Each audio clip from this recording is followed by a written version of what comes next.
साथियों जय भीम। मैं हूं मनोज अंतानी और आप देख रहे हैं बहुजन मीडिया। तमाम बहुजन मीडिया की टीम आज पहुंची है दिल्ली के अंबेडकर भवन पर, जहां पर हमारे साथ माननीय आदरणीय महेंद्र भास्कर जी हैं, जो इस भवन की व्यवस्था को सुचारू रूप से चलाते हैं। कोषाध्यक्ष हैं।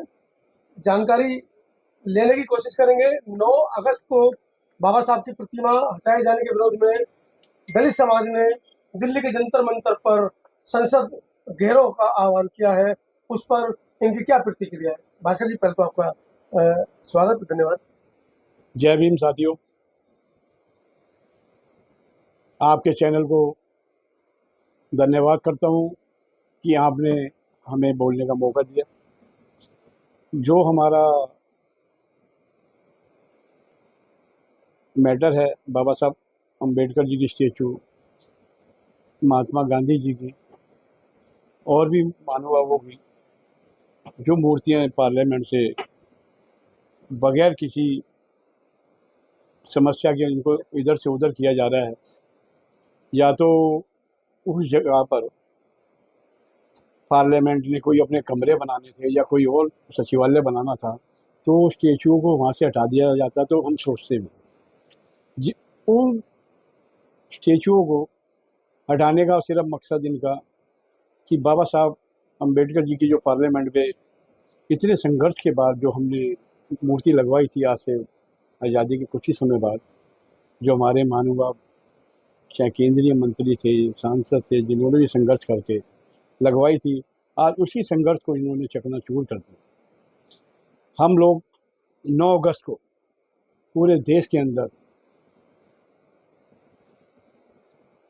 यही प्रचार हमारा चल रहा है।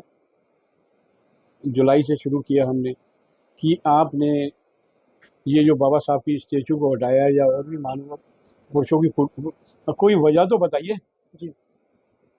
कल को तो आप हमारे घर को, मकान को भी उठा के दूसरी जगह शिफ्ट कर देंगे बगैर पूछे। हमें कोई रीजन तो बताएंगे आप, या आपको कोई समस्या थी उन मूर्तियों से?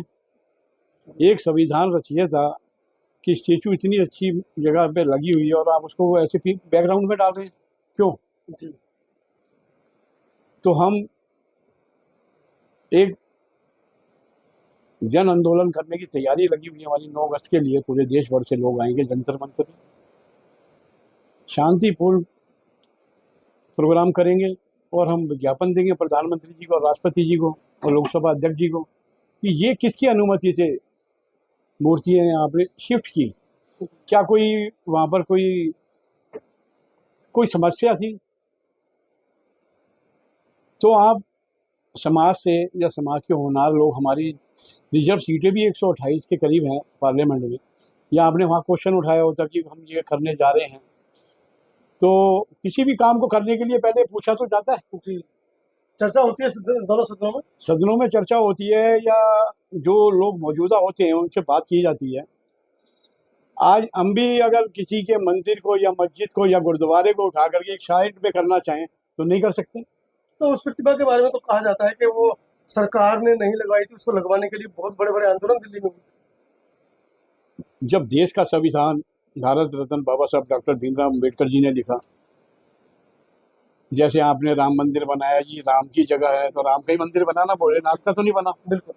अगर संविधान रचयिता पार्लियामेंट के भारत का संविधान बना रहे हैं और पार्लियामेंट में उनकी स्टेचू लगी है, चाहे कैसे भी लगी, उनकी उंगल पार्लियामेंट की तरफ है और आपको वो चुभ रही है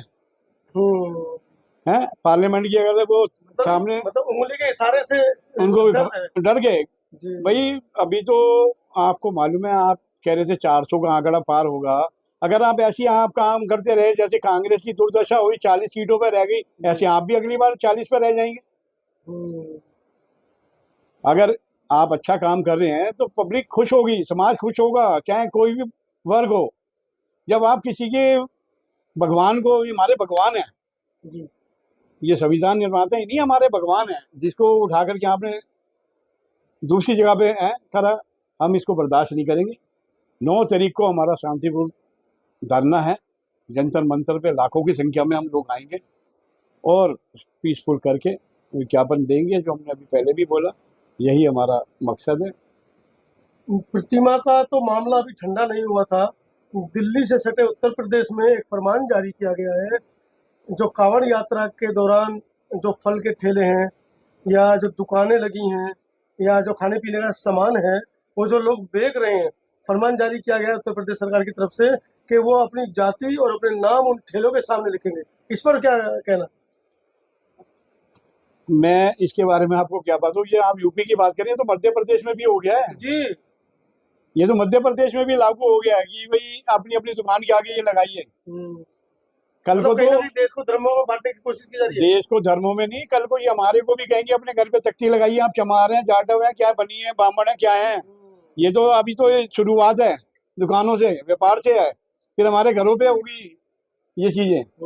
अगर इसको अभी से नहीं रोका गया तो ये अपनी मनमानी करके देश का बेड़ा गर्क, देश में अशांति का माहौल है। देश में अशांति का, मैं कह रहा हूँ अफरा तफरी मच जाएगी। जो भारत हिंदू मुस्लिम सिख ईसाई का देश है ना, इतना शांतिपूर्वक चल रहा है। देख रहे हो ना यूक्रेन में और रशिया में आज कितने सालों से झगड़ा चल रहा है, अभी तक हल नहीं निकलने में आ रहा।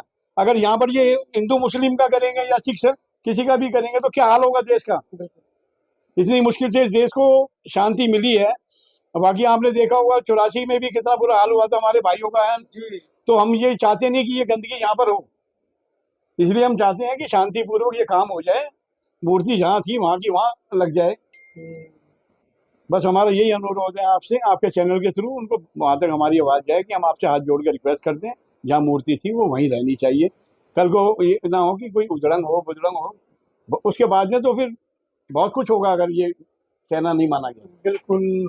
एक शेर इस मौके पर याद आ रहा है, लगेगी आग, ऐसा ही कुछ शेर था कि लगेगी आग तेरे भी घर में, ये हिंदुस्तान है मेरे अकेले का घर थोड़ी है। आप सोचिए कितनी बड़ी बड़ी मतलब सरकारें इस निष्ठा पर उतर आई हैं, तो आम जनमानस जो उनका कह सकते हैं कि समर्थक है, उसके दिमागों में कितना जहर भरा जा रहा होगा।